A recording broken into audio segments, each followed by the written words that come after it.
Just want to thank you, Caroline, on behalf of my wife and I, for those lovely kind words. As you know, today is my day as well as Beth's, and the thought of doing a speech in front of you all does actually scare the hell out of me. So I've been trying to think of ways of how I can get around it without having to physically stand up in front of you all. Most of you know I'm only ever good at talking in front of people when I'm blind drunk, even though most of it is garbage. But I did promise Beth I wouldn't get like that. Well, at least until after the first dance it is anyway. So yeah, been trying to think of ways of getting around it. But as of yet, oh.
Firstly, and most importantly, I want to say how beautiful my wife looks today.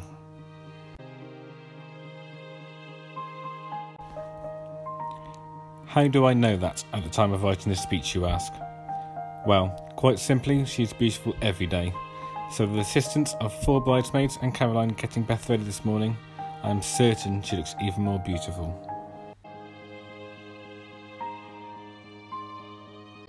I am so happy you agreed to be my wife and to spend the rest of your life with me. In comparison to asking you to be my girlfriend, which took several months of wooing, it was fairly easy to get you to say yes. But then I did make you wait long enough.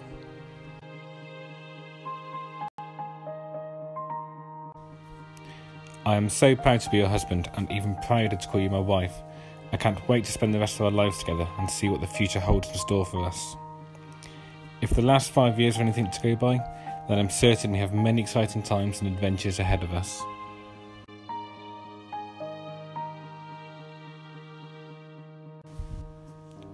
Beth, you mean more than the world to me. You are my rock, my best friend, my partner in crime, and now you are my wife. I love you dearly, always have, and always will.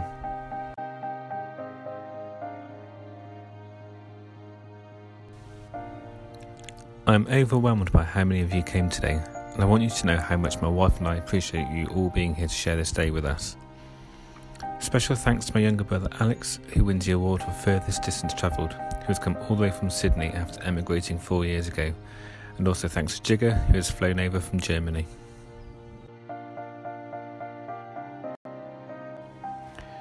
I would also like to raise a toast for those who sadly cannot be with us today. My granddad, who passed away 7 years ago, who I always looked up to when I was growing up as a child. He used to remind me of Dalboy from Only Fools and Horses, and is where my love of gold jewellery came from when I was younger.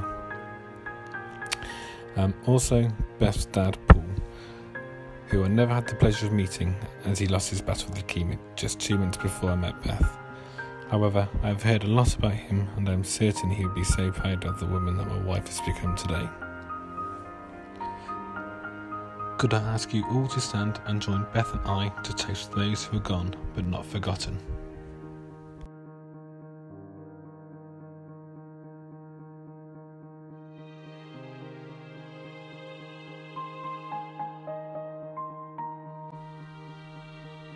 My wife and I would also like to say a huge thank you to the bridesmaids Amy, Helen, Becky and Rachel, who have been a tower of strength throughout the preparations.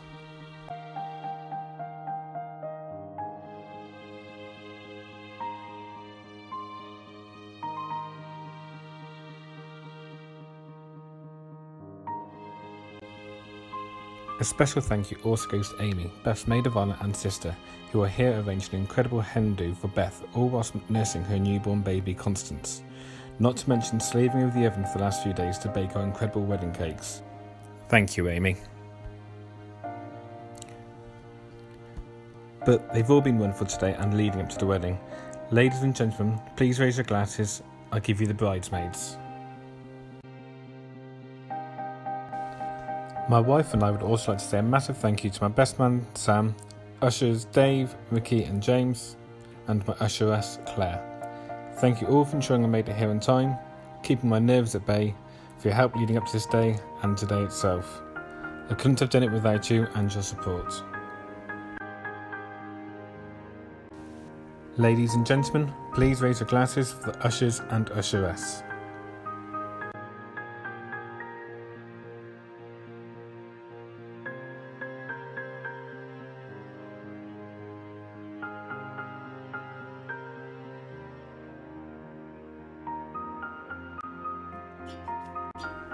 I would like to say thank you to Caroline, Beth's mum and my now mother-in-law for hand-making all the bunting. It really makes the room look incredible. I would also like to thank you for everything else you've done to help us out with the wedding. It has really made a difference to our day. Since the day I first met you, you have welcomed me into your home and treated me as part of the family, even though you did nearly serve me raw chicken. I hope you are as happy to have me as your son-in-law as I am to have you as my mother-in-law. I just want to reassure you that I love Beth and will do everything in my power to make her as happy as I know she is today for the rest of her life.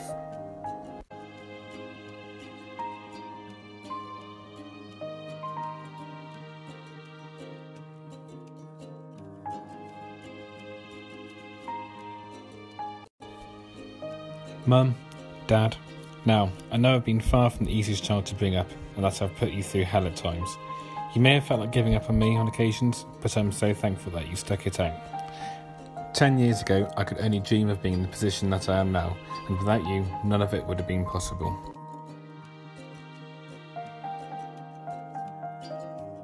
You have made me the good-ish man that I have become today. If you hadn't continued to put up with me and allowed me to live back with you until I was in my late 20s, I would not be in the career I love and enjoy now, and would certainly not own the beautiful house that I share with my now wife, and for that I am forever grateful. I hope after all the years of torment and frustration that I finally made you the proud parents you deserve to be. But a massive thank you to you too for your help with the wedding. Again, it has made a huge difference to our day, and thank you Mum for the beautiful freshly made confetti, although there was a heck of a lot of it.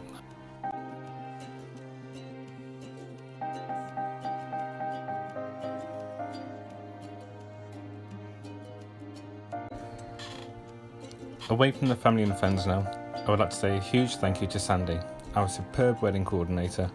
Sandy has been there every step of the way since booking this beautiful venue a year ago and has worked tirelessly to make our day as special as it has been today.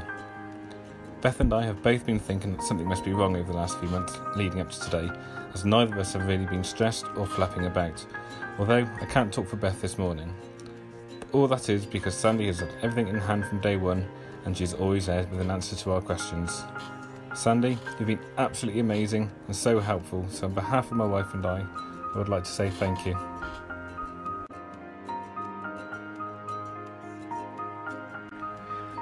When it came to choosing my best man, it was a really tough decision for me, but only because the amount of history me and Sam have together, so I was a little bit concerned as to what may crop up in his best man speech. Fingers crossed though, he keeps it clean. If not, I apologise for anything you're about to hear.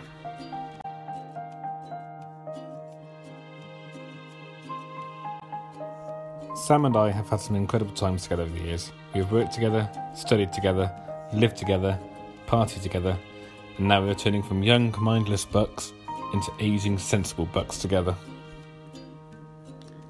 It was Sam who I went to my first festival with, back in 2011 at Global Gathering.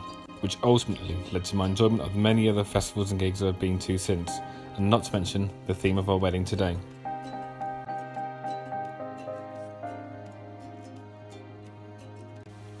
When I was temporarily living in Coventry, Sam travelled up for a night out, which also happens to be around the time my feeling for Beth started to grow, which Sam and Beth at this point were both fully aware of. The morning after Sam said his goodbyes and left.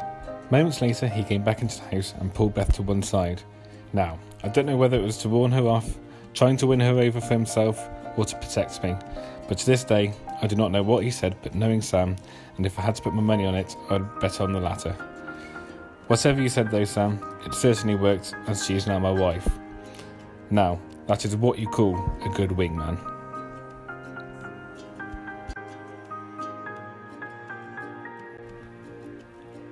Being best man, Sam had the honour of arranging a stag do, and what a stag do it was.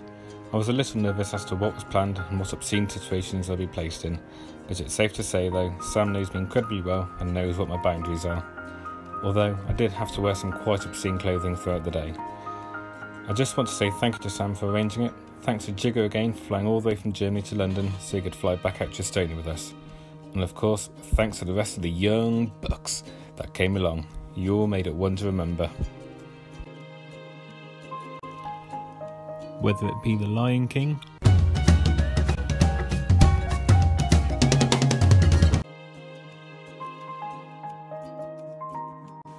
or after all these years, realising my cousin Phil looks a bit like Vinnie Jones. Thanks for that, Reese.